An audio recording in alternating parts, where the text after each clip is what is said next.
Ngasi nungdawiram phongkiba paunikhol pausedagi maruoiba pau khara khangatchiraga miyamda khulu tamjagi. Chingthaktagi Kuki militant singna Meetei khul tamna ngarangsu Nongmei kapsilakhre. Kuki khulai fiber singna Meetei khul tamna bom amasung Nongmei kapsilapagi thaudok numit kharani lepluraba matung ngarang numidang pung 3 rom tarap aduwaida Imphal West amadi Bisnupur district ki lonaba number police station kwamba Kamong maningi chingi charuktagi Kuki khulai fiber singna Nongmei rang kaya Meetei khul sing tamna kapsilakhre hari. Kuki khulai fiber sing aduna Nongmei kapsilakhiba aduda khulnga libasing na khunja singi maikai dagisu handuna Nongmei ram khara kapki adu moinama maikai animakta Nongmei kapnaba aduda aso apan amata yaukidi hari. Kuki khulai fiber sing Nongmei kapsilakre habagi pau hek phangbaga Bisnupur district ki police kangu kamong area da sangchilaktuna ngaksenbagi thabak chathaki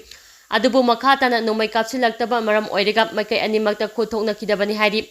Chairang aduda kaithe mambida leiba Assam Rifles ki kangu nasum Searchlight kaya kaptharakpadagi maikai anigi marakta khuthoknabagi thaudok adu lepki hari. Adu moinamak mafam adugi khunjasing ngahak mai painarui hari. Nakal amaromda ngarang numidang pung 10 rom tarakpa aduwaida Moirang police station gi manung chana leiba ngangkhalawai local ga tainaba mafamjingda Chingthaktagi Nongmei kapsilakhre hari. Leptuna Nongmei ram kaya kapsilakpadagi local da deploy tawduna leiriba IRV gi personnel singna sup handuna Nongmei kapki hari. Tungda chi regiment gi kanguna kesba gari thawdoraktuna Silent Kongna Sapagi Kuki Singi Makadagi no Makapa do Lepki Hari.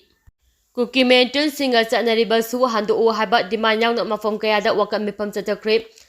People's Alliance of Peace and Progressive Manipur PAPPM Gitliching Makada. Ngarangdagi Hogana Mafom Kayada Kuki militant singer Sanariba Suspension of Operation Su Handong Naba Warip Laudina Center Langakta. Thaduna Su Hando Double Eastern on Assam Rifles Lauto Uhaiba. Waka sintak sing duna lamdam asigi tongan ba mafam sing da waka mifam sing changchingki waka mifam sing aduda saruk yakibi sing na phongdoki bada hayengdagi hogduna famgadariba assembly gi mifam asidgi ahoba numita manipur gi micham miyamna Nongmei bom kapsinduna amadi yumkai kaya mai thaduna miyot mi jaithariba Kuki militant sing ga chanariba su asi handokna ba warep lawgadabani amadi center laingakta warep adu thaduna thasigi 18 da loiraba su asi makhatana sangdoktuna satna haloidabani Miyamgi apamba asi thausadana su asi makhatana sangdokpa tholabadi miyamgi achauba ihau lakani Dava Eastern oiba Assam Rifles singsum Manipurdagi athubada lengang lauthoktuna atopa security force na mohchinduna thamgadabani hana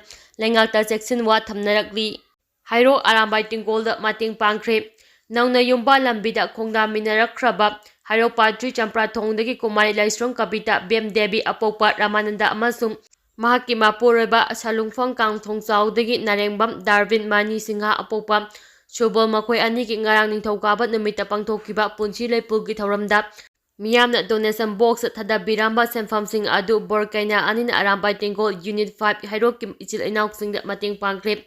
Hauji Tholiva Irang Asida Kuki militant Sing Bulaksinaba Hotnabada Arambai Tingol Lauriva Taurang Kaya Bu Ikai Kumnaba Uchaba Oina Tembang Adu Kusinakibani Hairi Hantaki assembly session asi maming khaktagi oina famdana tumina loisinba yaroi Sotin Kumar handak fangadoriba assembly session asida Manipurgi territorial integrity kaiva yaroi habagi akanba warep ama lawgadabani haina All Indian Trade Union Congress I2 Manipur State Committee ki General Secretary L Santi Kumar na phongdokre wafam asi rupa mahan thanks laiva irawa vavanda pangthopa paugi mifam amada phongdol aduna Santi Kumar na makha taradun hai Manipur da thokliba irang asi Government of India na karisu tawba ngamje habasi hantakta Churachandpur da thokiba thawdo aduna mayik sengna khangba ngamle India gi firal sing tharaga khongong naraba fawbada Prime Minister Narendra Modi na yenglaga laithokpa ngamba asi mangakta bangamde hawjik thokliba irang asi da India gi Prime Minister Narendra Modi machinda plasta namsilaga laibaga pangka oire wa amata ngangkidre maram aduna hantak fangadariba assembly session asi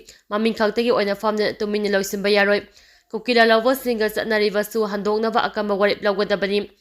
Manipur masek tana kayak liva asi makhatana thoandanaba center ni irang asi loisimba ngambagi thauna leiribani Fibam asida adumak laitokpa tarabadi lamdam asigi miyam awaba henjilakani maram aduna irang asi loisinaba karigumba khara miyamgi damak khalaga paikappa mathau tai lamdam asigi yellow furu ama oiriba Meetei sing masamaki maram damda refugee oina laheliva asi yaba ngamloi Lona yadaba mawongda Myanmardagi lamdam asida changlapa Kuki singi masing asi lakh 3 yaure makoi sing asi khandoklaga masa masagi maramda halankinaba lising magasama patnyankhage mathoida base year oiraga NRC asi chatna hangadavani Khongthang asina ngalingai matamdagi leminaragraba ariba Kuki singa nungsi chanana himminaba yagani haina Santi Kumar makatana phongdorakhi. Aikhoi masen punchinduna amata oina zatminaba matam oiri Surjakanta Wall Expression ge banner makhada khaidem nungthel zabi Elisana lembina puthokpa OC Mairana direction piba Khomlang Laman haina mingthomba Manipur Feature Film ama MSFGF ki preview theater the press show gi thoram pangthokri thoram adu film forum Manipur gi chairman El Surjakanta Sarama senior writers and pre-writer forum Manipur gi president Manau BM Fairozam Hemanta social activist na presidium members sing oina saru yaki Tharonga mari lenana El Surjakanta Sarama haikibada Hauzi aikhoi punsinuna amata oina satminabagi kitangai fadaba lakle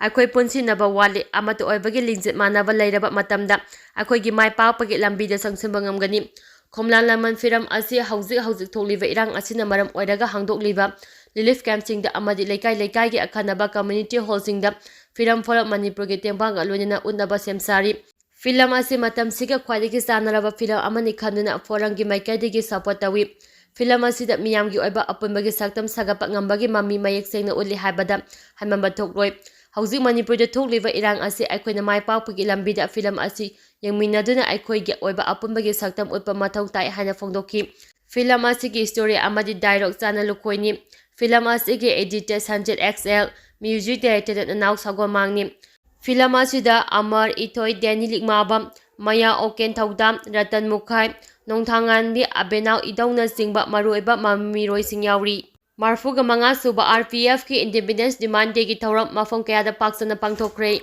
Revolutionary People's Front ki Marfu Manga Suba Mapokumon Independence Demand Day ki Thauram Haukiba February kunga manga lising aniga subna kunga mari Nomajing Numita Manipur amasuk Manipur ki wangbada leiba party amasuk PLF ki unit Department Station Kudimakta Pasana Pangtokre Haina Anya Tinkraba Lalaruba Asigi Deputy Secretary Provincial Robin Komana Koyik Fidina Topachira Amana Fongdorakti Geraldina Makatara Dun High RPF ke Central Bureau Gi Makada Laiba Division Gi Mafam Chingdasu Party Gi Mapokumonga Marilanana Frag Fesun Amadi Eastern Singba Tetuna Mafam Dugi Miyanga Puna Taram Pangtok Minaki Haidi Numi Asiki Mapum Oiba Taramdi Party ki firal da ikai khumna botuna ima leba ki damak thawai kat khraba athaw bosingi mafam da ko nonuna ikai khumna bo utki lonina ikai khumna ziraba RPF ke acting president Ngobana Manipur gi miyam da piba yaifa pawza pangthokpana maroeba tharam oiki aroiba da RPF ki marfu manga suba mapo kumon gi pawjel asina Manipur je jelau ngai dagi khunda minariba kolupuna makta amatu oina ponsin duna iriba miyam gi Damak hena mangjin thana kathokpa ngamba nungsi chanana hingminaba amasung mai papa purapa ngamba oirasanu haina iraisa singda thamjari haina mapo komon thauram asiga mari lena thokpa chero aduna makhatari